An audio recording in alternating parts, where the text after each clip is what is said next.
Welcome once again to another episode of Conversation with Giants. Today we're going to be having a conversation with a giant, one who is well known but hardly seen on TV. Today we have the opportunity of interviewing and having a conversation with Mr. Kola Karim. Thank you for taking this interview. The world is going to get to know in more detail your journey so far. I'm looking forward to having a great conversation with you. Thank you for taking this up. Thank you, Tola. It's a pleasure to join you, and thank you for inviting me on. Thank you very much. Well, thank you so much for taking this conversation. Conversation with Giants, like I've said to you, is meant to be a conversation that would enlighten the next generation of people. For the last 4 decades plus, you've been doing great things in the business world, and it's always good for the public and the future generation to know how these things happen and what exactly they should be looking out for from experiences like yours. But before we get to that, the world wants to know, who is Mr. Kola Karim? Who are you and what do you do? Thank you very much. I think this is a very laudable thing. One of the missing middle in the story of us as a people and Nigeria and the next generation is ability to follow a narrative that could make that impression to the next generation. Mm-hmm. You know, history has not been taught in universities, so it's difficult for the next gen and the following generation to see what has happened in the past and how to sidestep or follow a path that could create the success and the energy that's needed. Kola Karim, very simple. I'm 57 years old. Born in Lagos. My father's police commissioner. My mother was a trader. She started the company trading in the 70s and trading animal feed export. So my father passed away in 1980 in Bauchi, where he was stationed as police commissioner in Bauchi. And then my mother moved us back to Lagos and Ibadan, where we grew up, and then ended up in England. She shipped us out there with my sister and my younger ones. So grew up, educated there. I graduated with a bachelor's in business management from the University of Cambridge and a master's of laws degree in international business law as well. I cut my teeth, started out working at Royal Exchange Fund Managers in London, then moved back to Nigeria, joined my mother's business and export of palm kernel cake, working with several interesting companies. It's amazing how much of Nigeria I have been, the exploit of searching for palm kernel cake to export. I know the East like the back of my head. I know most of Western Nigeria, right from Ibadan to Ogun State, Ijebu. They had all these millers milling palm kernel. Then if you go to the East, you have the old Ferdinand Oil, Golden Oil Industries of Onitsha, Golambo Brothers in Olu, right? Rison Palm in Port Harcourt. So it's been there for a while. This is as far back as 1993, 94. And that focus is ability to understand the business landscape in Nigeria, and also good fortune. Being at the right place at the right time is the energizing part of our story in building up what you see today. Our businesses today are focused in 3 distinct areas. The first core of our business is oil and gas, exploration and production. So shoreline natural resources. Today, we are producing just below 70,000 barrels a day. So it's a considerable production. If you look at the total production of a country of Ghana, at 110, then a local Nigerian company is producing 70. And this is part of what Nigeria should be proud of as our story. Correct. Right? Because we're doing things that not many people can imagine, where nation states are producing 100. If you look at Equatorial Guinea, the total country's production is 270 to 95,000 barrels a day. So if you add 4 Nigerian local operators, they produce that. Yeah. So it tells you how much this country's got opportunities that could foretell the story of giants. And that's why I love the conversation. It's amazing in telling those particular stories. Correct. And it's very interesting because you move back to Nigeria, similar to a lot of young entrepreneurs today, that was shipped off either at the end of high school to do university, and they went ahead to do postgraduates, and they were working and now have work experience, looking to come back to the continent, to Nigeria, to Ghana, different places. And they're trying to figure out entrepreneurship versus a career. And in your own case, you came in, there was a family business, you went straight into entrepreneurship, and then you began to use those skills to build and go independent on your own. How different was it then as a young Nigerian wanting to start ambitiously an oil and gas company, and you had this huge ambition? What were the red tapes? Because today, I think there's a lot of misinformation out there, and people don't really know how to get things done. A lot of people are kind of guessing and thinking their situations are unique to them. But I tell people, even in my own, just a decade and a half in entrepreneurship and industry as well, the stories are quite similar, but it's good for people to hear from people like yourself. So how was it starting that business then? How were you able to grow to 70,000 barrels? Because people always see the success. They don't look at the journey, right? And that's what we're trying to establish now. The goodness, Tola, is there's no shortcut to success, right? In the environment that we have today, 1 + 1's got to be 2. Yeah. If you try short circuit that, you'd have a problem. It might not be immediate. It may be in the medium or the long term. Just a delayed problem. It's inevitable. Yeah. I think the reality of what happens in a country like Nigeria, and this is the same subset for the continent of Africa. This is a continent of 1.3 billion people, 54 distinct countries, but blessed with one major attribute: natural resources. Right. So from iron ore to arable land, natural dams, gold, bauxite, tin, columbite, oil, gas. And yet, think about it. You've got the youngest population in the world sits on the continent of Africa. And vis-a-vis Nigeria as well, 63% are under the age of 30. So it tells you and me that the opportunity level could be energized if the right construct is behind it. Correct. And this is the difference. So if you think about it, let's look at what the negatives are. Because I love when people sit back and look at negative part of the stories. Yeah. How do you turn that to the positives? Correct. So if you join Cote d'Ivoire, Ghana, Nigeria, Cameroon, that's 90% of global cocoa production. Global. Yet how many chocolate factories do you see in these countries? Isn't it crazy? Yeah. Cocoa, 90% of global is produced in those 4 countries. Let's look at iron ore. Africa needs to develop construction, so you need steel. Yet the largest iron ore mines in the world, Simandou in Guinea, South Africa. Yet we're importing construction steel. Yeah, finished products. Yeah. So what has happened is Africa's become a natural resource provider to the world.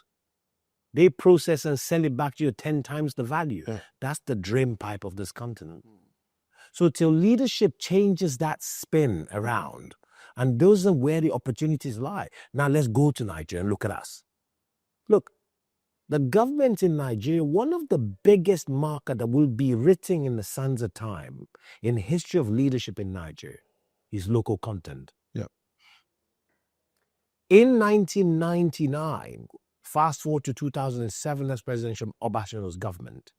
Then President Yar'Adua's government, then President Jonathan Goodluck's government. The biggest push of local content rubber stamp was put on the table. The local content law or the PIB? Which one? Local content law. Okay.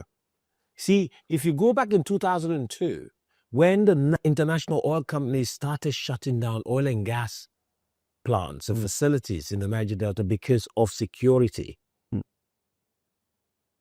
President Obasanjo's government back then told them, if you see, there's a fundamental that Africans must understand. International corporations exploiting natural resources on our continent. We as a country only make money when they produce, take it out of the ground. I repeat it, as a country, we only generate income when those resources are out of the ground. Because they didn't pay taxes and royalties and duties. Yes. That's where the federal government gets money. If they keep it below ground and they do not produce it, we get nothing. But the international companies gain something. You know why? If you go to Shell's global balance sheet, underneath you see what they call resource reserves. So basically what they have access to. That's right. So they've booked it and they've got value for it. Yes, on their balance sheet. Yes, we've got nothing. Yeah, but it's in the ground. The same with gold reserves. The same with all our natural resources. So this Nigerian government has put the rubber stamp by pushing that if you do not produce it, I'm going to take it away and give it to someone that's going to invest in it. Correct. And that's what started localization of Nigerians' involvement in the oil and gas industry. That's what changed the entire revolution. So the local content now had a major role to play in terms of the partnership with those IOCs. That's all it is. So if you look at that game changer, so where I'm telling you this story is, we were just opportune to being at the right place at the right time. At the right time that an industry revolution was happening. Why I'm saying this is, as a young Turk, open your eyes. Look for that. Look right the place, changing right time. moment and the opportunities. Go back. It happens in every cycle. 10 years. Yep. If you look at the 80s, it was the banking license. Yes. Boom. Yes. And in the 90s, it was telecoms. There you go. So look the oil for and it. gas came after that. Right? The next one's going to happen. Yeah. Likely the to be tech one. Tech and energy. There you go. So look for it and ride with it. It's not far-fetched. Yeah. But one thing you must take in as a young, hard-working Nigerian is not only ride your luck, opportunity to believe in yourself. 2, it's very important, ability to raise capital. When I say raise capital, it's not going to a bank. Everybody can walk through a bank to raise money. Can I walk into that bank and the people in there will respect me enough wanting to put their balance sheet behind me? Yeah. So basically, you have to build your own character, which is your equity. It's very important. Right. Because if I walk through a bank and say, that guy's a waste of time, he's always out there drinking, would you, as a bank... No one will take that risk. There you go. So your brand equity, your name recognition, your integrity counts for something. I remember one of our first big loans was in 1993, and it was 3 million naira from a bank called FSB then. FSB. And Alhaji Hayatuddin is alive, God bless him. Yeah. That money then, in 1993, 3 million. It's probably the equivalent of $2 million or something. Right? Yeah. But they backed us. They took that gamble. They took that gamble. And that's the bank that's dovetailed into Fidelity Bank today. So if you go back to history, you can explain every line item that you do as an entrepreneur. And the same with our infrastructure business. But look, Nigeria sits on about 47 billion barrels of reserves as a nation. We have 210 TCF of natural gas in situ. So how come we don't have power? How come we're talking about this shortage of fuel, but now with Dangote refinery, things are changing onshore? Again, Alhaji Aliko Dangote saw a mega opportunity, and he took it. And there were a lot of things that you said that was very instructive in terms of, really and truly, life is about principles. If there are certain principles that you follow, integrity, discipline, your commitment, entrepreneurs of this generation are finding it very difficult to uphold principles. And for some of them, they feel like there is some kind of shortcut. There's a way around getting access to wealth. And from what you're saying to me is the opportunity was there. You were there at the right time.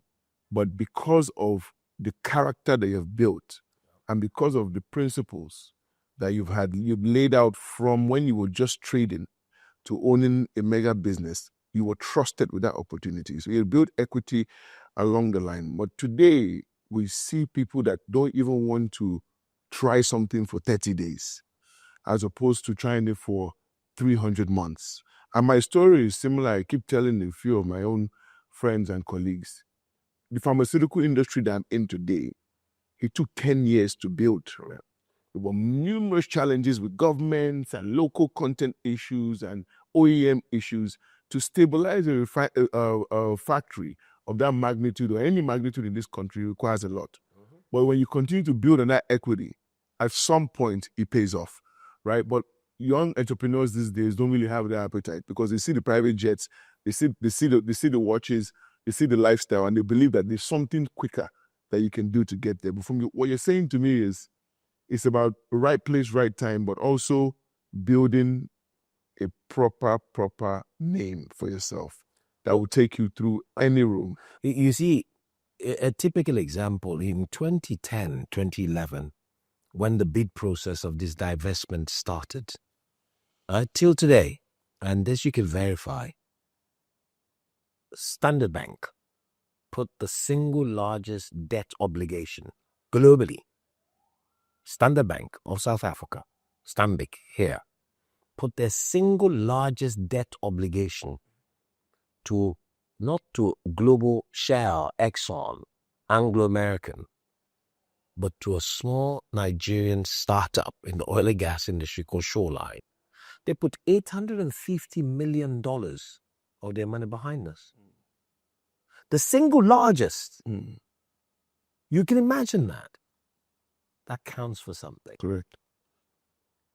There's no shortcut. No. Integrity. See, you and this Adiku is there, the Peter side group is there. These are people you could ask. They put the single largest from their headquarters behind us. I tell this story every time, everywhere, globally. And that's what essentially propelled because the company. When people believe in you and you have the right transaction, see, there's no shortage of capital in the world. There's no shortage of capital. Because capital is looking for returns, be it in Nigeria, be it in Ghana, anywhere. There's no shortage. New York, Australia, capital is looking for returns. But the right place. The right place, the right return, the right counterpart. The right person. If I came to you and I said, I have a deal, there's going to be 20% IRR returns, and you say, who's the person? You say, Mr. John. And Mr. John, you know, is a drunk, is a joker, is not a serious person. No. Please. Would you put your money? No, there's no chance. So that's why I say your brand equity is more important. Correct. When you're searching out to becoming an entrepreneur. Reliability, being trustworthy, and be engaging, and being able to speak it as it is, and be respectful. It's very important. A lot of these stuff they don't teach in business school. Yeah. But you must learn it from the streets of hard knocks. That be you to achieving what you want to achieve. I respect those ahead of me, those younger than me. Yeah. For me, that's my DNA. Relationship. It counts for a lot. And this is what the younger generation needs to understand. There's no quick route to success. If anyone promises you a quick route to success, it's going to lead to doom. Correct. Right? So, the other day we were having a chat, and there were some people arrested for money rituals. And someone jokingly said, but since they've been doing all these rituals, there's not one person that's as rich as Dangote. Exactly. So how long is it going to take? There you go. So there's no shortcut. Yeah. And this is the real message that needs to go out to the next generation. Right. Nigeria, and so is Africa, I'm a committed African, will become a phenomenal continent of reckoning. But the generation coming must have the same dedication and focus in wanting to achieve that success, not short-circuit success. Rome was not built in a day. Yeah. but the stones that built Rome was assembled day by day till the city of Rome was built. Mm. And that's the message. Yeah. You need to be ready, prepared to work, dedicate your mind to working hard, even harder than your peers, because you want to make a success of whatever you're doing. Yeah. But opportunities on this continent is huge. Nigeria is huge. You see, I always put the Nigerian opportunity into 3 buckets. And this is a fantastic takeaway. Yeah. The first bucket of Nigerian story is the financial services revolution, right? Banking. We've gone from 100 and something banks to 70 banks to 22 banks. Now, again, with this consolidation, we'll probably go to 14, 15 banks. Most likely, yeah. Do you see it? Yeah. We've gone from almost 200 insurance companies. It's going. But what does that tell you? It tells you in a country of 230 million, with projection by 2070 to be the 3rd largest population in the world, it tells you the market is there. Yeah. It tells you banking penetration is nowhere near enough. It tells you opportunities there, elasticity. Yeah. In insurance, it's next to nothing. Yeah. It tells you opportunities there. Yeah. So be it retail, corporate, commercial, healthcare, opportunities there. So in the financial services, there's huge opportunity from mortgages to savings and loans, the whole 9 yards. How do entrepreneurs know when to be at that right place at the right time for those opportunities? It's simple. Look at the tech boom. Look, the minute it was His Highness Sanusi Lamido, Yeah. when the cashless policy was pushed. Yes. And he knew something was coming. You can smell it, something's coming. Yeah. Because we're saying you cannot carry cash or withdraw cash from your bank, but I've got to transact with you. Someone been smart, created. Someone's going to have it's going to be a platform, right? That's all.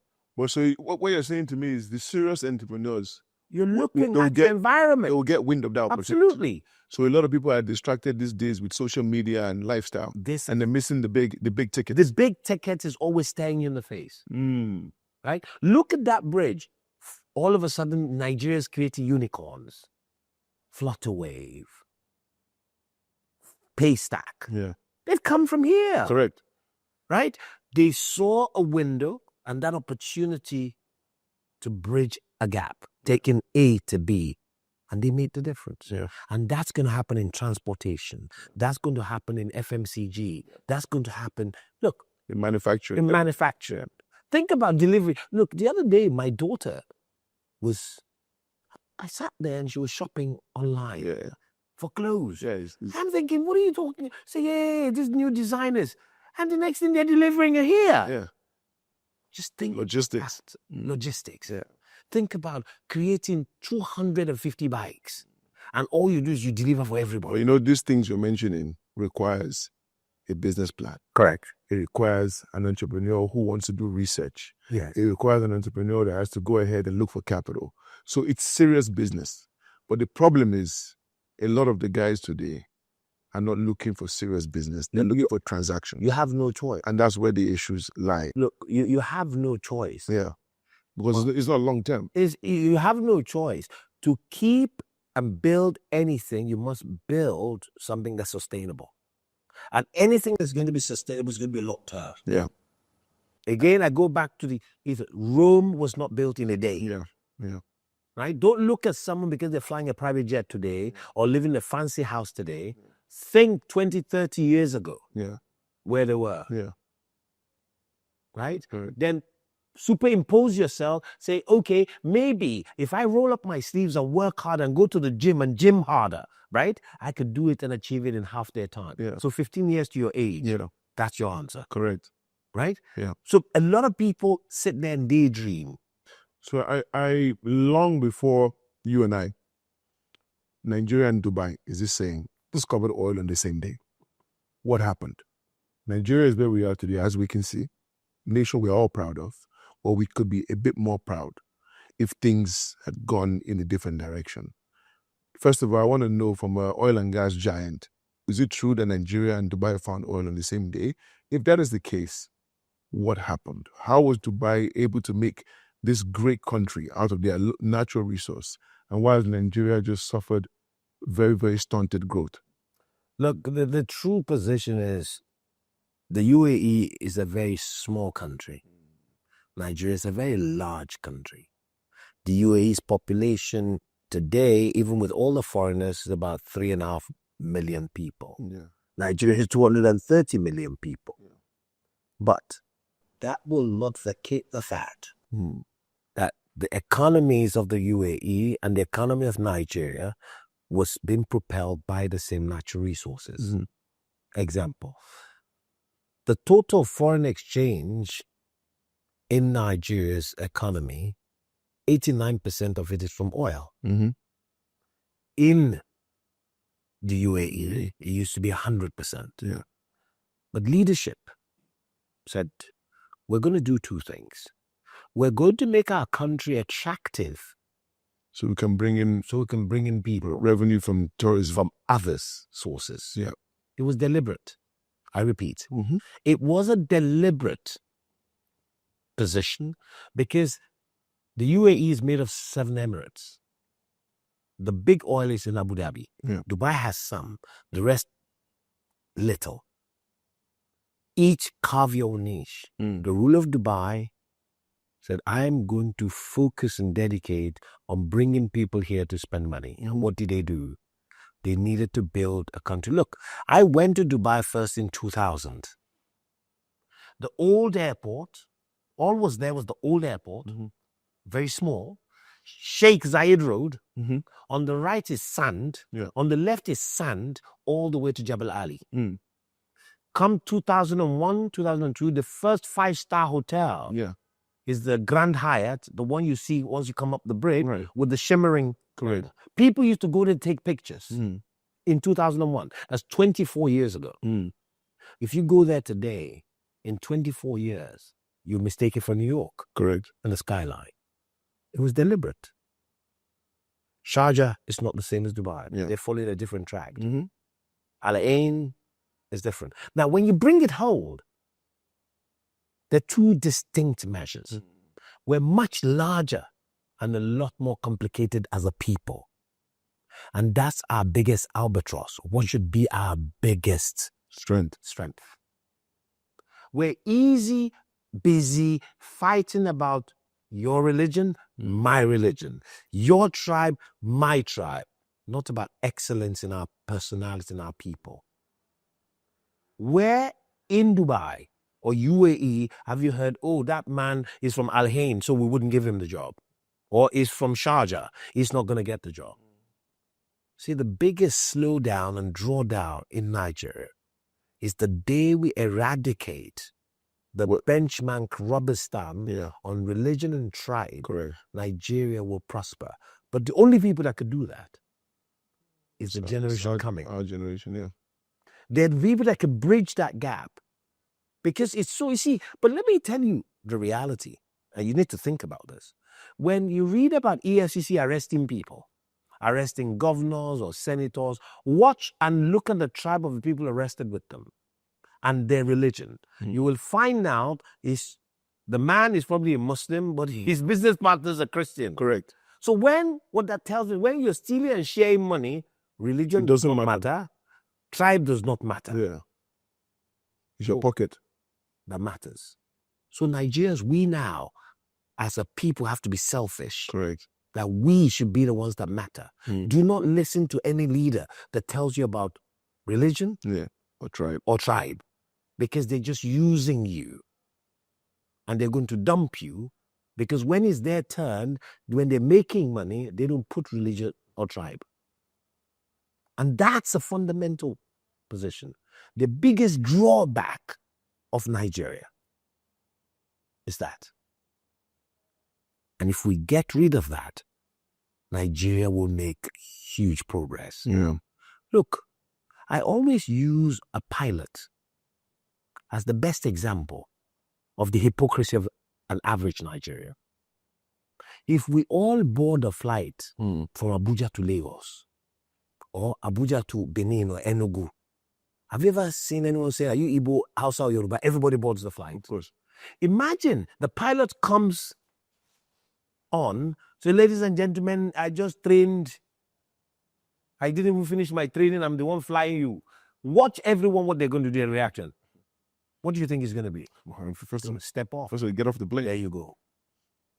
So why and what makes us think that what should separate us is religion or tribe?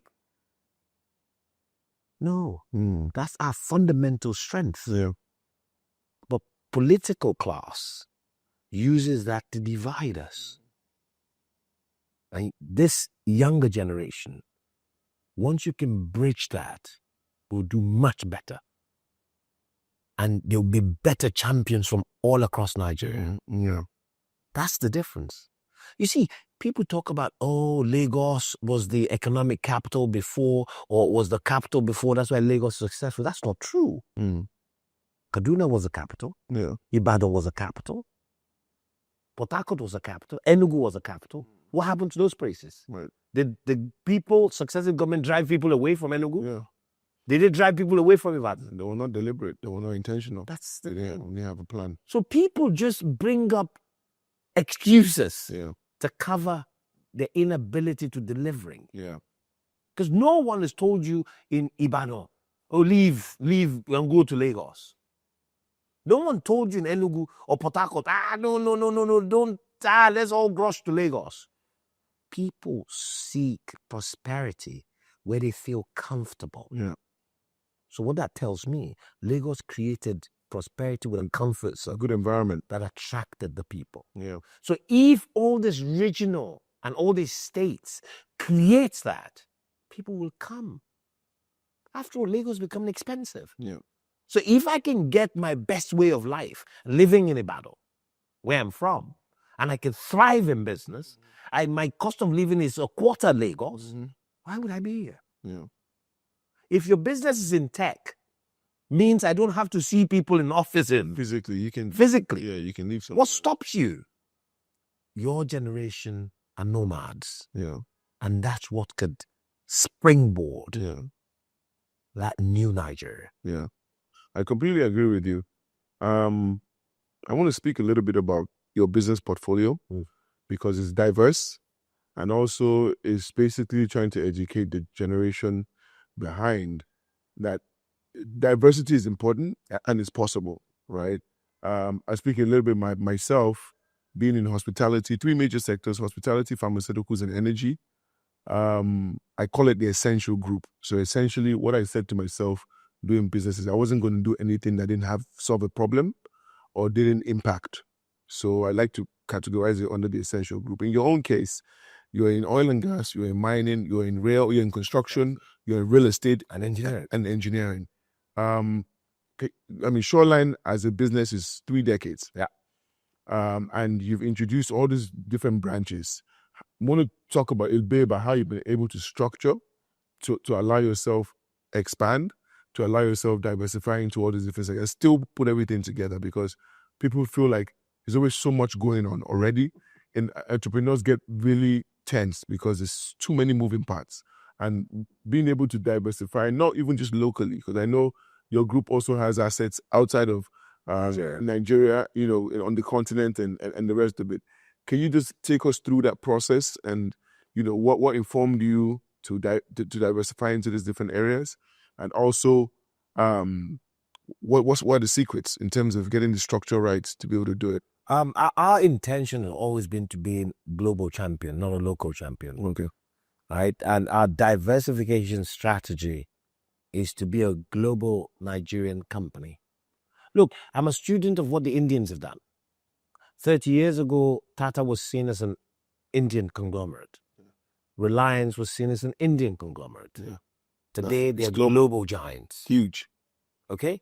Now, Alhaji Aliko Dangote has led the way. Correct. As an African giant. Yeah. The banks have led the charge as African champions. Yes. Even the artists have gone they've done global. Yeah. Right? Now, is a Nigerian corporate that now needs to lead that charge in making a difference. And that's what we're doing. Now, it's not easy. There are 3 things that's essential. Capital, ability to understanding where there's a void, and you can fill the gap. Yeah. And third and most important part of the jigsaw is people. people. I hold no sentiments. I don't care where you're from, what your religious beliefs are. If you're good for the job, I'm happy. I repeat, I don't care where you're from. Yeah, you don't want to know. I don't care what your beliefs are. Yeah. Do you have the capacity? Do you have capacity? If you do, come on board. That's all. Right? But there's no sentiment. I want to pick up a point from there, just before you continue. Have you found that the quality of people that you're looking for, the basket of people, in terms of employable people, do you see the quality reducing? Because I'm experiencing that today. I have 10 interviews. I'm struggling to find 2. And even the 2 that you find, you know how much brushing up you have to do. Is there an issue in supply? There is an issue in supply, and it's all back down to the quality of our education system. We have mass education system, and it's just churning graduates out, but the quality of the graduates is suspect. Yeah, graduates, not students. Graduates. Okay? Yeah. You have a graduate that can't write English. It's unbelievable.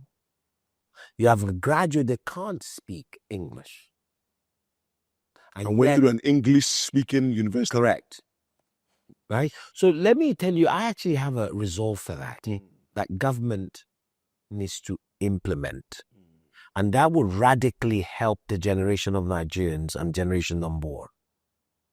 Look at the Middle East we're talking about. UAE. Look at China. Yeah. Look at Pakistan. Universities are giving lectures.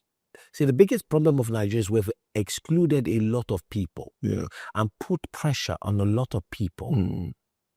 Why? Because we've made our education system purely in English. Just imagine if there's a university offering degrees in Hausa. Yeah. There'll be more university offering degrees in Yoruba language. They can teach mathematics in Yoruba. Yeah. You know why? Because Chinese teach mathematics in Chinese. Correct. Arabs teach it in Arabic. Yeah. So they can teach it in Igbo. Correct. Now, imagine we have the 3 main languages in Nigeria, universities teaching in that. Literature, medicine, law in that. So There'll be a larger pool. You've got a larger pool of people who are comfortable in their skin to study in their local language. To go and learn. To learn. See, the biggest problem we're having in northern Nigeria is exactly that. The system excluded so many children who grew up by going to Arabic school first.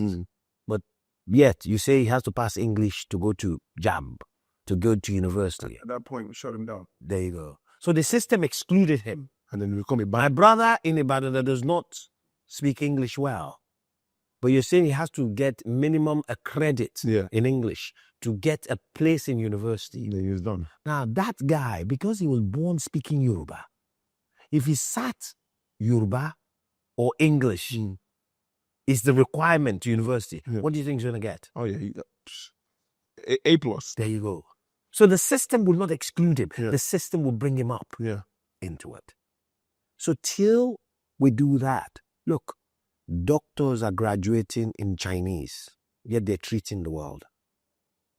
Doctors are graduating, being taught in Arabic. Lawyers are graduating, being taught law in Arabic, and yet they're defending and wearing gowns in courts. Why would we not have Hausa, Yoruba, and Igbo doctors, lawyers? Why? After all, the Bible was translated into Yoruba. Correct. So why couldn't the Constitution be translated into Yoruba, Igbo, and Hausa? See, the day we stop excluding people, Boko Haram will be less attractive. Yeah, because they have less, they have more options now.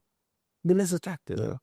See, when you tell a people from a certain construct of a society that this is the only way you can go through that door, you must pass English and mathematics. It's a must. Yeah, it's done. And yet, all your life, you were taught in Hausa and English, Pidgin English. You were taught in Yoruba and Pidgin English in school. You went to some school in a local village outside Ibadan or in Oyo State somewhere. Please, what have you done? You just excluded those children from a system. And some of them are so bright that their future is so bright. Yeah. There's a lot of potential with these people. You're studying medicine, you're studying physics, but they tell you have to have English. Please tell me the correlation between English and physics. There isn't one. Yeah. So there's got to be a rethink of our educational system. Look, in the 60s, Nigerians were giving scholarships to go and study in Russia. But when they got to Russia, the first thing they do is study language. Correct. Before they go to university. And yet they graduated as engineers, doctors, and still came back here to perform. So why are we doing that to ourselves? Correct. So my way to radically change the future of Nigeria, so generations coming would have hope, is we need to radically change and rethink our education. Not to exclude, but to include. That's the only way. Look, it's crazy. We have the Sharia courts in Nigeria, which is part of our legal framework and legal system. So why couldn't Musa, who has studied his LLB in Hausa, go and practice in the Sharia court? Yeah. And he can go all the way up to the Sharia Court of Appeal. Why? Do you see what I mean? Yeah. This is the thing. We're creating for a market that's already there. Nigerian legal system is built around the English legal system. Yeah. Right? So the framework is there. So for me, for the future of generations of Nigerians, the same goes for the continent of Africa. The problem is not the resource. The problem is we need to invest in our people to make them better people so there's no desperation. There's enough to go around. 2, you see, we spend most of our time thinking, but who did they give the contract to? No one is... I'll give you an example, and it's a bit controversial now. Everyone has said, why is a certain company building Lagos to Calabar? Yeah. And I keep saying, but no one has said to me, are they competent to build Lagos to Calabar? Yeah. It's crazy. Are they competent? The last time I looked, Lekki Expressway was built about 20 years ago. Yeah. Have you ever seen them patching that road? No. There you go. So what does that tell you? They have the capacity. There you go. So would you overlook capacity to build quality? Because it's Mr. A. No, let's go and give it to Mr. B. It makes no sense. Yeah. We need to stop being sentimental. We should start being deliberate in getting things done in Nigeria. Our company's building railroads. Yes. We have one of the I'll largest... tell you about the real project. Good, fantastic. Yeah. We have one of the largest companies globally in Nigeria today, Martin Joe. We're in 32 countries. This is a truly global construction giant. Yeah. From Mexico to Brazil. And they're building the railway. They're building the railway. And the railway is from the north. From Kano. No. You see, again, this is part of the misinformation. Yes, I wanted you to clarify. The Kano Maradi rail is a section of the Lagos port to Maradi rail. Okay. For which the first section was given to the Chinese, Lagos to Kano via Ibadan. Okay. Which is the one that got to Ibadan. All right. And they're meant to continue to Kano. Okay. And the second part is the Kano portion to Maradi, which was won by the Europeans. Okay. To continue. So when people say, President Buhari is building railway to Niger, it's not true. Yeah.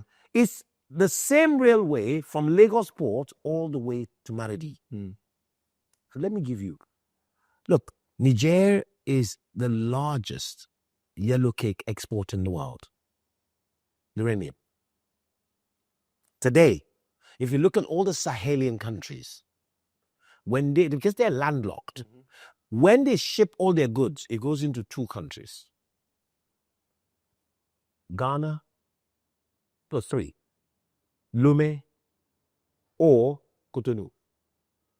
Let me give you an example. From Cotonou, if you're in Niamey as a businessman, when you ship your goods from Europe, China to Cotonou port, it then takes you 7 days by truck to get it to Niamey. 7 days. If you're in Chad, it takes you 14 days. Yeah. Now, how would Africa trade survive if you have to put cost on cost like that. Yeah, too expensive. Now, let me see the short circuit. The railway, Nigeria will become a global hub in logistics. When the Lagos port to Maradi is done, guess how long it's going to take your container from Lagos port to Maradi? On the cargo Cargo side. 16 hours. So it's cutting from 14 days to 16 hours, essentially. Nigeria will take all the cargo, will come to all the Nigerian ports, because the train will just be going off country. So we'll become a center of African free trade. This is the thinking. I think one of the biggest problems is explanation to Nigerians of what and how these things are being executed. But you know what the problem is? That communication, there's a distrust in that communication because of who is communicating. 100%. Right? So and the whole essence of this is people like yourself who are survive this project. We need to tell Nigerians this is actually how it's happening. Right? A lot of misinformation. Yes. A lot. Let me give you an example, another big example, where I give huge credit to this government. The Kano portion to Maradi Rail, this government has not relented one day in funding that project. But if you look at the axis of where that project is taking place, remember, we started by saying the biggest problem in that part of Nigeria is poverty. Yeah. Because if you create jobs, people want to work. Yeah. Today, we employ 5,600 people. Amazing. You have not heard of any kidnapping around that axis. Yeah, because they're busy. It's exactly what India did. They took all the beggars off the street. That's all it is. They turned the country into a construction and production site. All they done. And everyone vanished. Off the streets, go to the factories. And then people get busy, crime is less, everyone is happy, you have a good society. This is what it is. So when is the railway project going to be? Look, God willing, Mr. President Bola Ahmed Tinubu will be commissioning next year. Oh, so it's going to be done in 2026? Yes, 2026. Oh, wow. Nice. Kano, you can go from Kano to Katsina, Duse, all the way, 2026. Amazing, amazing. Look, you see, look at how this is connected. Just imagine the traffic of goods going to the Sahelian countries that will come to Lagos port and go all the way and distribute it from there. Think about the export from there. Instead of going by truck for another 12, 13, 14 days, it comes through Lagos port. So it tells you when the government connects Lekki ports, Warri ports, Port Harcourt ports, Tinkan ports, all connected. You see that there's something behind the madness now. Yeah. All connected by rail, going all over the country. It goes to Ondo port as well. Also, because Lekki port is to connect Ondo port, going straight to Ambo Junction. It changes everything. Changes the game. Productivity in Nigeria. Station warehouses all across the entire line. And that could be a business on its own. Now just think of how many Nigerians will be employed in that whole value chain. Right? So it's got to be a deliberate focus. Look at the highway. Lagos to Calabar, 4 hours. Lagos to Calabar today, if you're lucky, 12, 14, 16, 18 hours.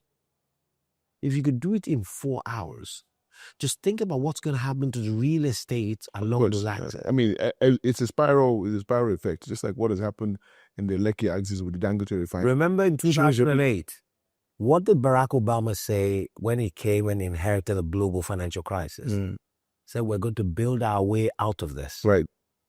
What Nigeria needs to do is massive infrastructural projects and build our way, because the two major process of employing mass labor, agriculture and construction. Mass. And the minute you start engaging people and they're busy, because they want to be busy, crime will go down, kidnapping will drop. Yeah. And that's all it is. Yeah. So the idea of this conversation is to be as real as possible. We've touched a lot on big transactions like the railway, the oil and gas business, and 70,000 barrels. It's a success story, and 3 decades plus, there must have been moments where things were not very good, right? And I think it's important for people to understand that it wasn't always like this, right? I didn't always have the private jets. I didn't always have the Ferrari, even though I know from a very young age, you were already driving a Ferrari in London. But I know there's been moments as an entrepreneur, as a young businessman on my own, I know there are moments where you want to give up. Yeah. There are moments where it's so tough that you don't know where to go. Can you give us a real example, as discreet as possible, of one of those very, very tough? Look, why I started laughing is I was having a conversation. Look, I spend a lot of time around mentorship, right? Because I think for us, who God has been very kind to attain certain level of success, we need to make it upon ourselves to spend time in nurturing other people. Yeah. Make time for them. So they can learn from you, help support them.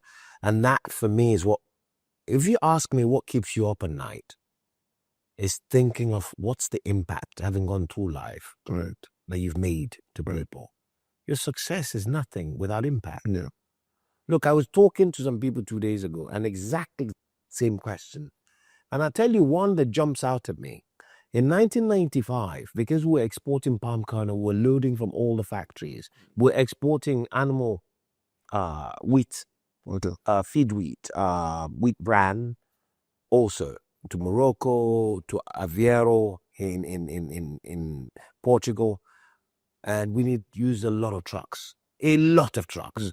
So some madness got into me because I was not thinking that, look, just go and buy your own trucks. Thinking that would resolve my problem of having truck availability and make more money and stuff. So we took money that we were meant to put back and I went to Holland and Germany. We bought loads of trucks, about 30 trucks. We brought them and we started running them. The first month, everything was going well. Second month, we sent 30 trucks to Ibadan to go and load, or to Ondo to load. 10 would turn up. Where's the other 20? Remember then, there's no technology, nothing. You can't track. You send 2 or 3 people to drive the road to try and find them. We're frustrated. Started settling in. Then, as a polo player, I was now talking to a friend of mine who then said, Kola, I saw one of your trucks loading horses going towards Kaduna. Oh my Lord. They've done another business on their own. So, after 6 months, I realized the transport business, you financed it, but it's owned by you and the driver. Yes, they have their own cartel. So we lost our shirt. Yeah. We sold everything at a loss. All the trucks. It was easier to hire. Yeah. Let it be someone else's problem. Outsource that problem. That's it. So that's one starker early days that woke me up in business. The second one is we got lucky, which we thought early, this was 1996, export of sesame seeds. So we went to a place in southern Kaduna and in Meduguri area to buy sesame seed. So we bought the first one, the sieve, and in the warehouse. So this man came to us. I said, he has 2 trailer loads in his warehouse. So we rushed there and we checked. You dip a metal thing. We checked the first, but you can't be sieving them. But the margin we're going to make was just so good. It's like double the money if we bought it from him. The guy just said he needs money. He's not waiting anymore. So we paid him. We loaded the 2 trailers. We had a warehouse then in Apapa, just right next to Apapa Port. Then, which we rented from Henry Faja Morocco and Sons for years. So we drove, the trucks got there, we started stuffing the containers. So the containers got to Europe, and half the bags were sand underneath. Oh my Lord. Sand. So what they did was they loaded the bags, those 50 kg bags of sand, then put sesame seeds on it. So that's another failure. Would you say that was because there's a saying? I was counting profits. There's a saying. I was going to say, there's saying that if it's too good to be true, it's probably too good to be true. Yes. This is exactly what it is, right? Most times when they bring all those... Bring caution into making business decisions. Due diligence. Now, let me tell you the last one. And this is not only Nigeria. Nigerians are not the only corrupt ones. Nigerians are not only the bad people. Also watch the other side. Correct. So in 1996, there was an opportunity to export sugarcane. So we saw in Kwara State, bought a lot of sugarcane, stripped, packed, everything. This was air freight to a buyer in the UK. So we shipped the first batch. The guy was meant to receive pay, ship the second batch. The guy then called us, when we shipped the first one, he said, no, just ship all the others. Up. So we shipped everything. It must have been about $300,000 worth of sugarcane export from here. Air freight, everything paid for. So we called the guy, said, there's a big problem. So what's the problem? Said, everything is bad. I said, what do you mean everything is bad? No, they cannot pay, everything is bad. I almost passed out. Bank money. Yeah. So I jumped on a flight. Straight. By the next morning, I was on a British Airways flight. By the next morning, I was sat outside the shop. In London. The guy could not believe it. They had our sugarcane on his stall. Ready to sell. There's fraud everywhere. Fraud is everywhere. Ready to sell. So you see, in his calculation, they never thought these people can travel. Yeah, there's no access to the UK. So again, be sure of your counterparty. Yeah. Don't just rush. And make sure you're mobile to get to them. Yeah. That was what saved us. When I got there, I said, he mistook us for the other supplier from Ghana. Stories. Just give me my money. I just took our money and never touched him again. Yeah. Again, just imagine if you are just a local Nigerian company. Which must have happened to a lot of people. So these are examples of failures where we've come short, but we learned something. And those are the key critical areas. Look, if you look at our business, there is some secret to the madness. We are focused in every sector that will help energize Nigeria's growth story. Yeah. Energy, construction, then our engineering business. Yeah. Every sector. If we have to build Nigeria, we have to be involved somewhere there. Yeah. If Nigeria has to earn more money to build Nigeria, you need to exploit its natural resources. We have to participate. Yeah. If Nigeria has in a position to build in the equipment to help energize it, we have to participate. So look well. Look at the windows of the opportunities where you want to play and you think you can add value. Yeah. That's there. The outline of looking at where we are, the future generation of Nigerians, is the opportunity has to meet expectations as well. And if you look at the projections of where Nigeria is going, you need to build enough of the professionals to fill that gap. We can't import people to do that job. So what we've done is we've invested and we're investing in people, right? You can't find something that's perfect, but you can find bright, dusty opportunities. You can brush them up, clean it up. Yeah. And that's what we're doing. Okay. And we've been very fortunate of good, dedicated, hands-on people who will build and they've forged their career. And essentially you must be mentoring them as well. 100%. You mentioned earlier mentorship. Mentorship is something that I find personally to be very impactful and important to shape a man or a woman's journey. For you, do you have any mentors when you were a bit younger? Are you mentoring young entrepreneurs now? How important is mentorship? Look, mentorship is very, very important. I think one of the best fortunate part of my journey is I have egbons who adopted me as their aburo. I have egbons who I can call up and they will be there. I have egbons I can talk to about anything and everything. And because they've got no skin in the game, they'll say it as it is. They'll speak it as it is. I remember earlier in the days, in the 90s, I'll call them up and say, yeah, let's go. I have friends, Mons, if I call them at 2 a.m., it's okay. They're there for you. They're there for you. You need that. Yeah. You need that hand holding because it's not always a straight road. You need that hand holding. Essentially, what would be the criteria?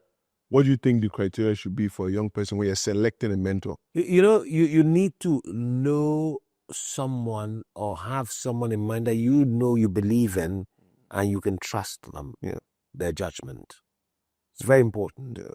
You must believe in them to trust their judgment.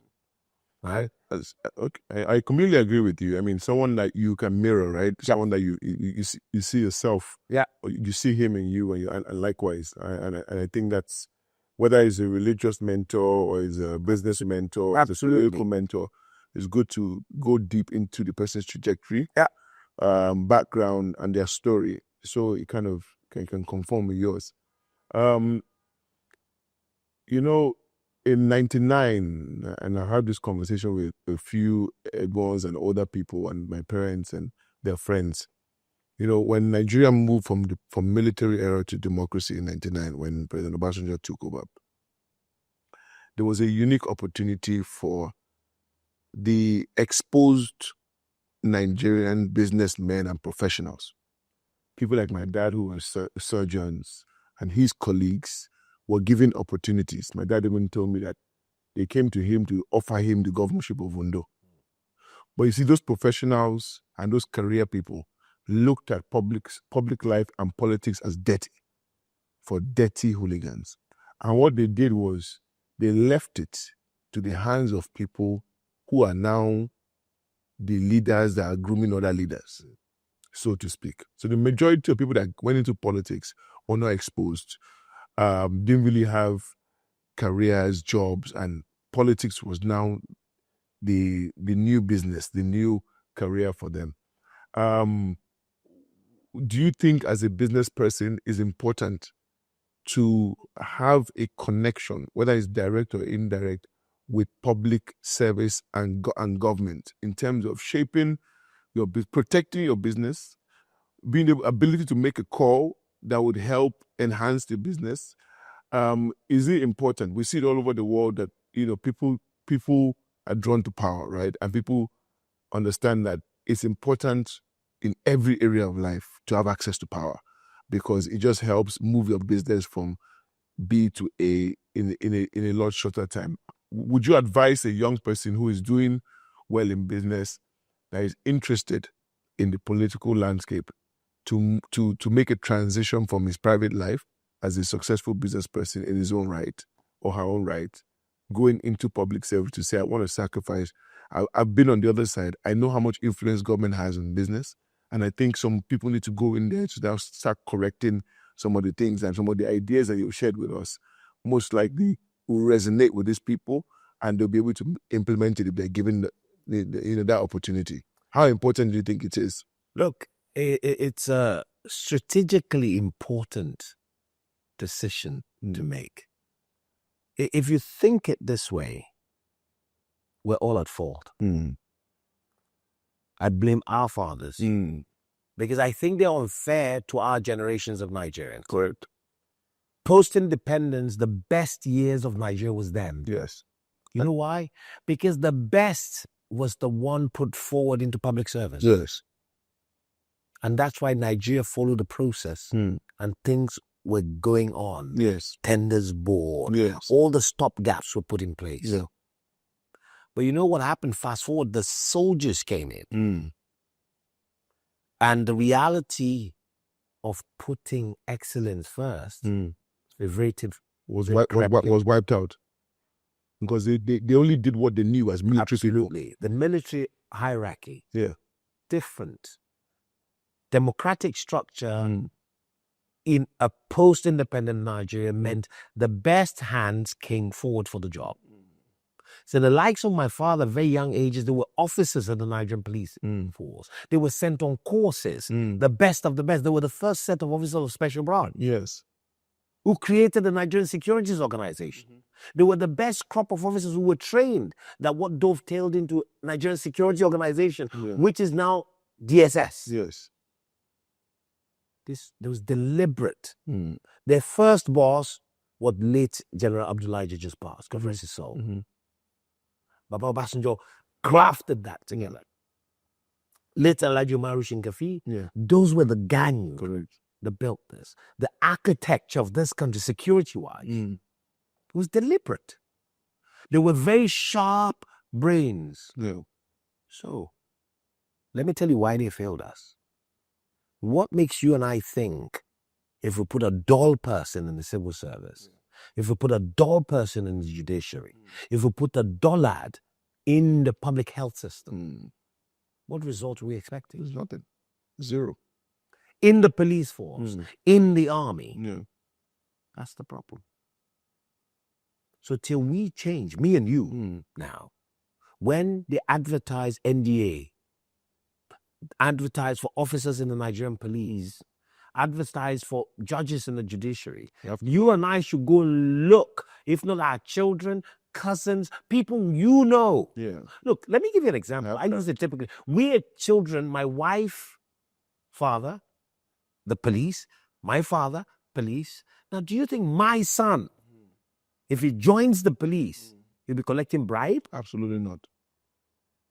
There you go. Pedigree. There you go. So till we go back to that, and you and I take responsibility in making sure we sponsor people, the right people. The right people. There will never be change. So I agree with that. Even with politicians as well. The same. Look, go back to what I started with. Would you give a sit comfortably on a plane if you know it's an amateur that's flying it? Absolutely not. So what makes you think you give a country or state or judiciary or senatorial district or a local government? There you go. What makes you think they're not going to do a good job? You're flying you nowhere. It does not. No, look. Let me tell you, it's not about someone doing a good or bad job. You can't give what you don't have. You don't have it. You don't have it. Forget it. It's that simple. Right? If your focus is when I get there, I just want to build a mansion so I can show them. His first house. When I get there, my Land Cruiser too. One in front, one at the back. Sad. Now, you only get what you give. Correct. You see, my mother says something that's always very apt. You cannot plant mango and expect to go and pluck apple. No. It won't work. You plant onions and you expect to pluck tomato. It will never work. It's not true. No, it can't happen. So let's go back to brass basics. If we want a better future, we have to pick the best of our best 11. If you're going to a football match, Nigeria is going to continuous football matches. You will not win if you pick your third 11, your third seventh 11. You pick your first, or mix your first and second. That's what picks a winning team. That's all it is. That's what gets you past the finish line. It's a deliberate.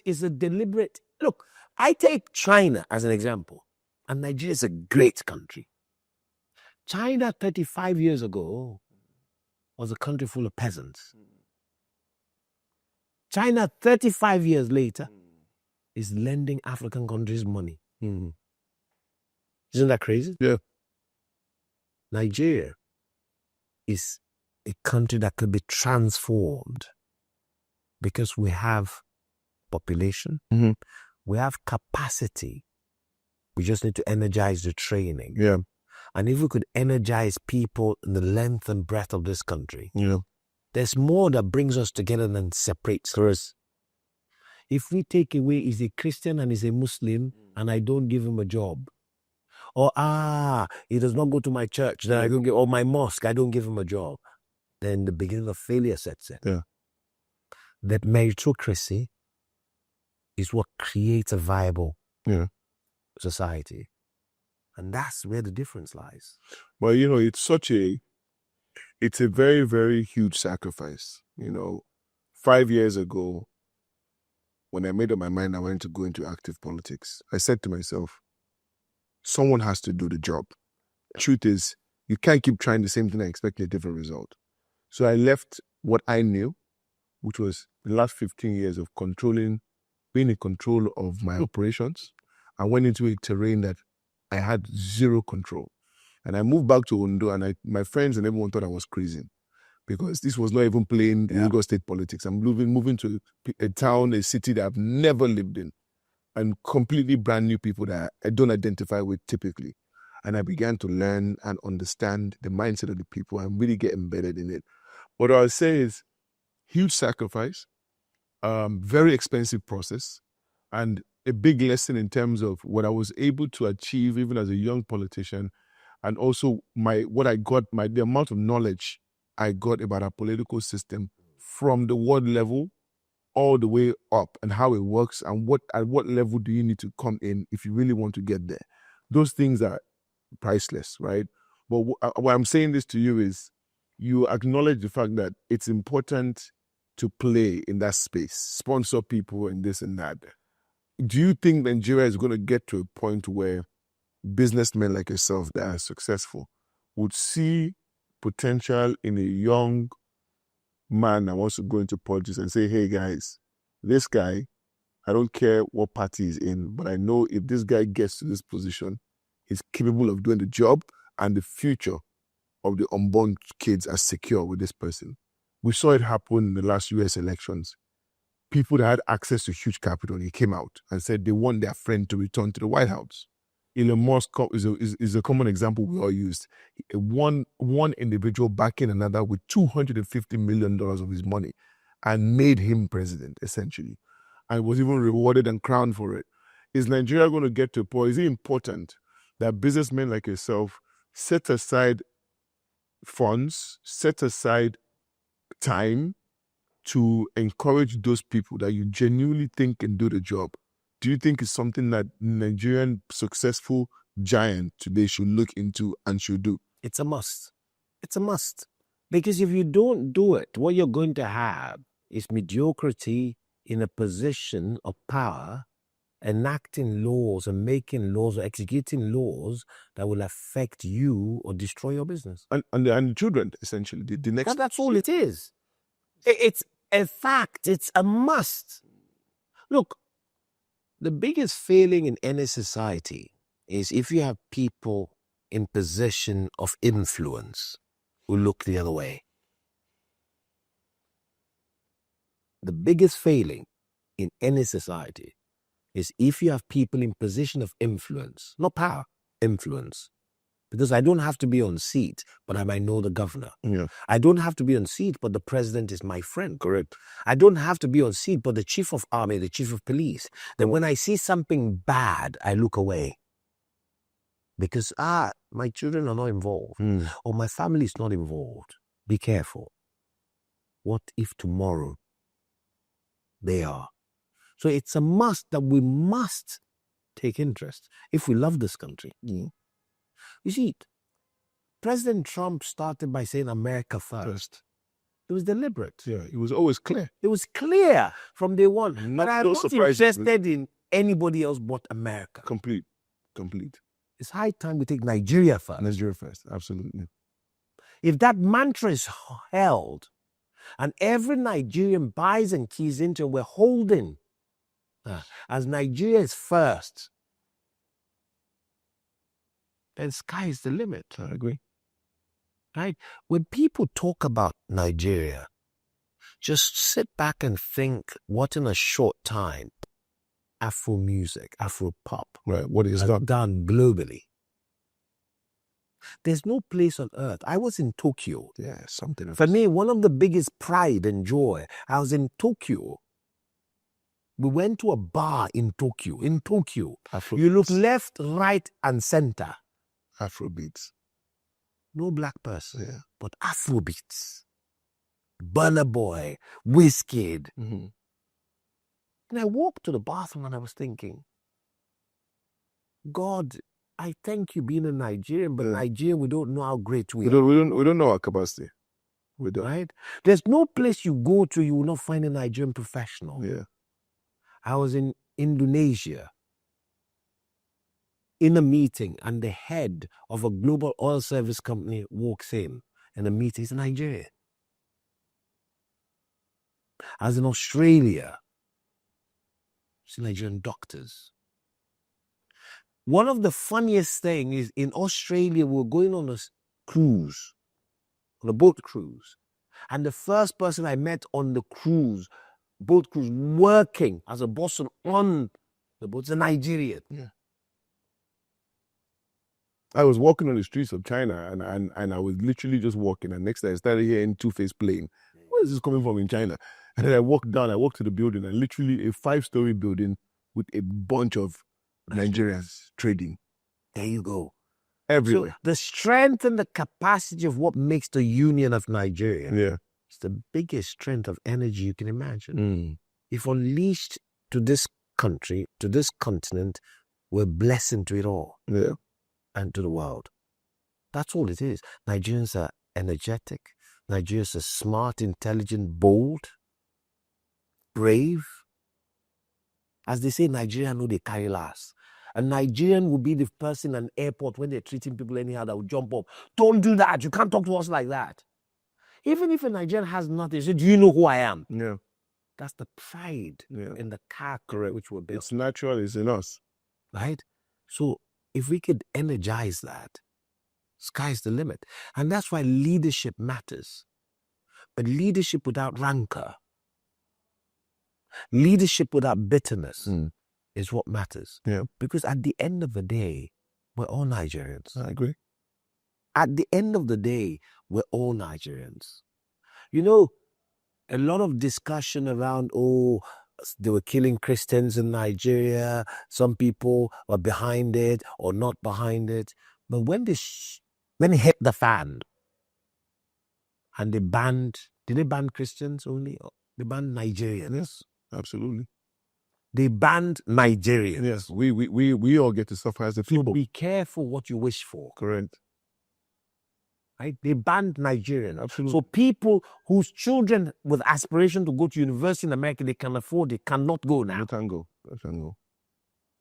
So sad. It's always important. Be careful what you wish for. Yeah.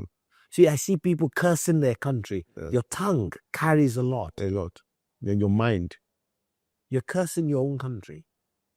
And yet it's your country. Yeah. And you want to eat the food. Can you wake up in the morning, curse your own children? Yeah. So when people do that, I look at you, I think, something's wrong with you. Yeah. This is your country. Yeah. Your parents were born here. Grandparents were born here. And yet all you can do is wake up. No place is perfect. No. There are people sleeping on the streets in America. Absolutely. In UK. Absolutely. No place is perfect. Let me tell you, the biggest problem of us is we need to learn to tell our story. Yeah.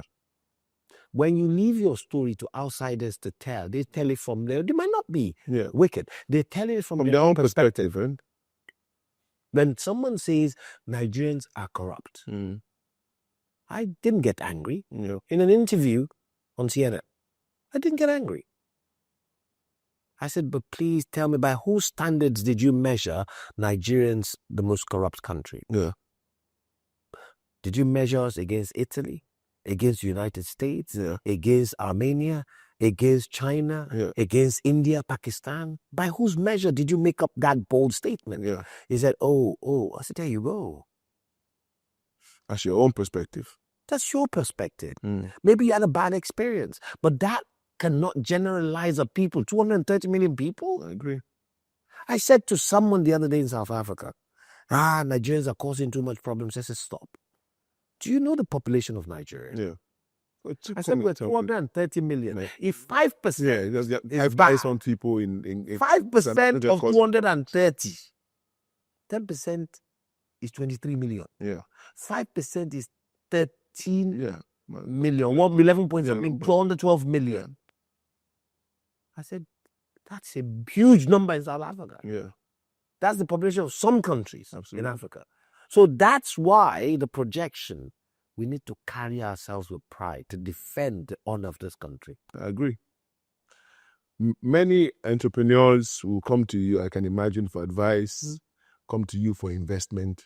How do you choose who to invest in as an entrepreneur? Look, first is I look at the business. There's no sentiments. Right? I look at the business if the business makes sense. In my evaluation, my team's evaluation. If it makes sense, then we'll take it to the next level. Okay. That's all. Okay. Aside from work, we know you're a lover of polo. We also know you're also a player and a big donor. Can you tell us a little bit about why polo and what the future holds for the sport here in Nigeria? Look, polo is a very old traditional sport in Nigeria. It's actually interwoven in the annals of Nigeria's growth. Well, it started over 100 years ago by the British and the German army. Lagos, Kaduna, Ibadan. So this is very old traditional sport in Nigeria. Then fast forward into the military. So it was part of the training of the Nigerian military, Nigerian police, that kind of stuff. So you've got the infantry divisions, if you look at the mounted troops from the Nigerian police. Okay. So as a son of a policeman, we grew up riding. I see. So it was a sport that was around Just there, kid, and got back here and then took up polo. Yeah. Early 20s, great fun, great place. But see, polo also is a passport to the world. Right. Polo is one of the only sports I know you cannot fake it that you're a polo player. Right. Why? Because you have to ride an animal. You're going to get on that horse. There you go. You follow. You see, most of us can fake we're golfers. We wear the kit. Even go in the basketball court and bounce the ball, but you cannot fake you're a polo player. Correct. Because the fear of your life alone on another animal. No, I mean, I know exactly what you're saying because I've tried to fake it and then I fell off the horse. There you go. And you wouldn't go back and go away. But you see, one thing about polo that I always say is one of the most fascinating, beautiful, energetic sport. It's a sport of kings, royalty, the best in class of anything you find globally. See, polo anywhere in the world, because it's not such a huge sport, it's only played by selected class in every society. Yeah. You can look, I went to Pakistan 2 months ago and just in conversation said to a general, "Oh, you're a polo player. Oh, do you know Kiblai? Do you know Shamir?" Of course I do. Icebreaker straight away. Icebreaker. Right? And that's why Winston Churchill said polo is a passport to the world. I played polo in Argentina, in the US. We've got a polo team in England. Yeah. It's a phenomenal sport. I hope that my brother plays, my son plays, and the prayer is many generations to come playing this sport. Because polo has done so much for us, for me, in business, because you're meeting the most amazing people in the most amazing parts of the world. And I think even generally, it's good to have a sport that you do as an individual because it's something that sports does to your mind. Yeah. Apart from the physical, enhancement, but the network you're able to build from playing the sport, what it does to your mind, your mental stability, and also as far as keeping fit as well. So I think it's also camaraderie. Yeah. Polo is a team sport and the camaraderie. Yeah. And what's important, the secret of polo that a lot of people do not see is very unique. Polo is the relationship of a man and his horse. I see. Those two must work together to have a safe game. So it's a connection of a man and his horse that makes you and I play and we're safe because that connection is there. It's very key and critical. I'm also told it's for deep pockets as well. It's an expensive sport. Like most sports, it's fun, right? You don't look at the money if it's something you truly love. Yeah, fair enough. Right. Outside of polo, are you a football fan? What's your I'm a lifelong Arsenal. You asked us Are you hoping for a better season? Well, we're keeping fingers crossed. We don't want to talk too much. You kept fingers crossed a couple times. Don't worry. We're not worried too much. But I think in the next 2 months we shall see. I wonder for Arsenal this time. I think they've done a tremendous job. At least the last 3 seasons, very very consistent. So I think they deserve it. Let's hope there are no injuries. Let's keep fingers crossed. I want to move very quickly to public life. Do you see yourself at any point when business is all said and done, the structure is running on its own, succession plan in place? Do you see yourself saying, you know what, I want to give back to society. I'm going to go into public service, whether it's by way of appointment or elective position. Do you see yourself ever getting involved in politics? Yes, I see that. Look, age and health is on our side and God is kind, Yes. I think you cannot stop giving. You cannot stop your ability to take in part. Because the minute you do that, you're selfish, self-centered. Because if you do that, then you shouldn't expect anything if you can contribute better. So you have no need to complain if things don't go right. Right. So I see myself putting myself up to make contributions. Make my contributions in the best way possible. Look, one of the most important things in my life as you get older is I became titled as the Agbaoye of Ibadan land.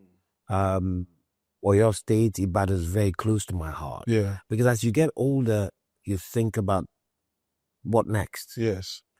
So I'm spending a lot of time there, spending a lot of time with our people. Good. I'm getting a lot more involved because at the end of the day, that's where we're from. Are you from the north, south, or central? From Ibadan itself. Source. So from the source, my mother, my father. Amazing. From there. So I spend a lot of time there. I'm very involved in trying to make sure we have but this used to be the capital. Yes. Of Nigeria. I think this is so important because some people would say it's too stressful. This country can never change. Let me just go and enjoy my life, my private jet and all that. But for me, this is the biggest sacrifice and biggest legacy you can give to yourself. Let me tell you. Going into a political office with the level of independence that you have in terms of financial, in terms of who you are, you built your entire life and personality. So what that is going to shape your performance and shape everything you do. And I think that's the biggest legacy. Look, let me tell you something. Mayor Bloomberg is a global billionaire. He was mayor of New York City. Yeah. Oyo State, the total budget of Oyo State is not the revenue of one of our companies. Yeah. What are we talking about? Correct. All you need to do is apply the right focus in making change to the dynamics of that society and make it better, more prosperous. Correct. That's all it takes. But you need the know-how. Again, I go back. Would you let an amateur drive you, fly you? You have to be prepared. Prepared for it. You have to be prepared. That's all it is. I completely agree with you. How often do you take a break? You know what I tend to do now? Look, I'm a family person. My wife, Funke, 3 kids, 2 girls, 1 boy. We're all very close, and I have a very close-knit family. My brothers, my sister, my nephews. We're family business, so we all work together. And we're hopefully trying to build a generational business. And it's not been tried and tested in this part of Africa, but I think we can achieve it. But you just have to have principled family members who are dedicated and cultured to wanting the same thing. And it's okay if you don't want the same thing also, but you can still be part of it to keep it sane. Right? And if you look at the developed world, you see families have got businesses for 4 generations, 5 generations. Correct. And they've kept the wealth. Yeah. Right? We need to start building that type of generational transmission here. Make that transition happen. Because we tend to see it collapse at second, at the best. But you see, the problem is we need to make sure our children understand the value of money and the difference between money and wealth. Correct. What a lot of people had in Nigeria was money. They didn't have wealth. Wealth you nurture, money you spend. Yeah. Big difference. If you can nurture wealth and transition it to the next generation in a secure way, it could also be passed on. And those are very, very important principles to put in place. Yeah, I think so. I think you're right. I think for me, it's quite unique that you're able to work with as a family with no issues and everybody gets along, because there's always this narrative out there, especially in Nigerian families, that there's always some kind of dispute. So it's good to see a solid example of one that's working. There are disputes, but you see, you just solvable ones, right? You just have to be you just have to be mature to deal with things decisively. Right? Don't say because someone's my brother and is burning cash. Yeah. Let's leave him there because my brother. Yeah. No. Right? deal with things decisively so everyone else in the line would understand this is what happens if it goes wrong. Yeah. Because it's the survival of everyone, Mm. right? It's the survival of everyone Yeah. and the uniqueness. And I don't look at it because, oh, you are, that you must be. No. You are competent for it. That's why you are. It's not because you're a Karim. That's why you have that job. Yeah. It's important. And once we start thinking about meritocracy, Yeah. it's key. Look, one of the best blessings that I've had in my career trajectory is from a very young age, having experienced and sat on so many boards, from banks in Nigeria, huge international banks in Nigeria, to big conglomerates in Nigeria. And I cut my teeth with the older generation. From the age of 36, I sat on the board of a large bank in Nigeria for 10 years. Right? On the board of large companies in Nigeria. So you have that overview across board. Yeah. I have been blessed to learn a lot from the good, the bad, and the ugly. Yeah. I've seen it all. From the politics of it. Right. And the politricks of it. How to navigate. Of the boardroom. I've seen it all. Yeah. Right? And that's helped shape my mind in what and what not to do. Okay? And I think for generation coming, yeah, the opportunities are there. Nigeria is a clean sheet of paper. You're an artist. Yeah. Draw what you want. Yeah. That's the opportunity Nigeria gives you. I completely agree with you. Right? And all I'm going to say to a lot of the people listening to this conversation with giants is get your pen and pick your blank paper. Nigeria is that drawing board. Yeah. Just express yourself. Away. Right? Because when you do that, results are going to come. Opportunity will show up, will present itself. And sky's the limit of the growth. You are the decider of what you want to be. Yeah. No one else. Don't think, oh, my uncle is somewhere, he's going to give me this deal. So many people have gotten deals. What did they do with it afterwards? Yeah. They burnt the money.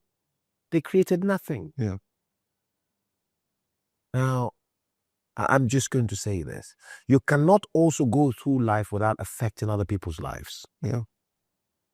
For us as a family, we've dedicated a lot of our wealth to supporting education, institution of higher learning in Nigeria and in Europe. Project Halo is a family foundation. Today, we have 26 kids going through or gone through Oxbridge. Mm-hmm. We don't make any qualms about it, but something we're proud about. Correct. Right? Because if you can affect your God's gift, other people's lives, yeah, you make a marker to say yes.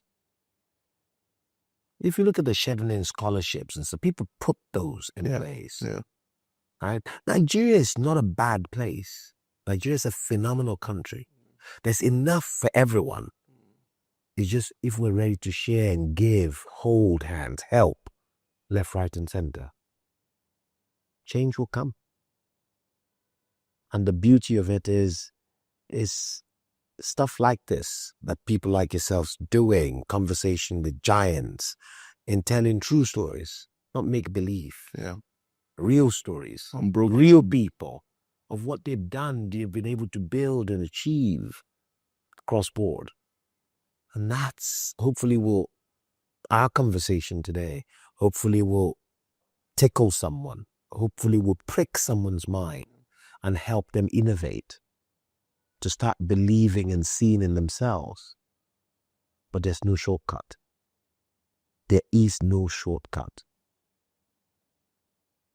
That's my parting gift. This was a lovely conversation. I learned a lot personally, and I think the viewers are going to enjoy this. A lot of nuggets to take home. I mean, I think, speaking about generation transition of wealth, there's a famous quote I like. It's not what you live for your children, it's what you live in them. Yeah. And I think the idea is, to ensure that you're impactful and you're impacting. And we thank you so much for opening up your story to people all around the world that want to know how this is done. We look forward to having more conversations with you in the future. Thank you so much, Mr. Kola Karim. It's a pleasure having that. Thank you so much. Thanks. My name is Agbaoye Kola Karim, and I would like to wish Tola a very happy, blessed 40th birthday. Many happy returns. It's aburos like you, with your doggedness, your focus, and your ability to stay comfortable-minded, to stay respectful, and more importantly, diligent in whatever you do, should be an example of the shining light you are in your generation. I think may the next 40, 50, and 60 be one of grace, favor, and continued blessings for you, and yours always. Just keep up the good work and keep shining. Happy birthday. Thank you so much, Mr. Karim, for being our guest on our conversation with Giants. We have a small gift for you, just for you to keep for future reference. Thank you so much. Thank you. Thank you very much. Noor TV, showing on Verizon Fios channel 269, Optimum channel 1100, and on Digicel.